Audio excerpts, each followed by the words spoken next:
Jumlah bantuan tunai untuk pedagang dan warung di Lubuk Linggau dan Muratara mencapai 15 miliar rupiah. Masing-masing pedagang menerima satu kali sebesar Rp600.000 disalurkan TNI dari Kodim 0406 pada keluarga penerima manfaat sebanyak 25.000 sasaran. Sasaran penerima bantuan tunai lebih dulu diperiksa Babinsa menghindari duplikasi. Penyaluran ditarget rampung 10 hingga 20 hari ke depan.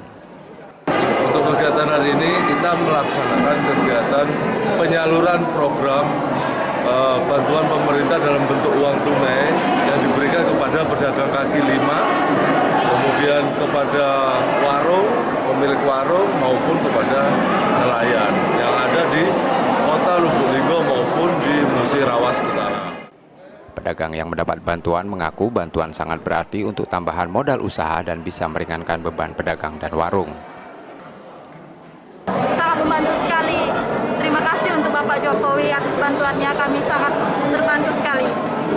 Kita usaha apa, Mbak? Usahanya jual manisan. Untuk modal nggak?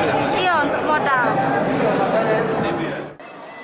Bantuan diharapkan menjadi stimulus modal usaha pedagang dan warung yang terdampak pandemi COVID-19. Sukma Aldino, Kompas TV, Lubuk Linggau, Sumatera Selatan.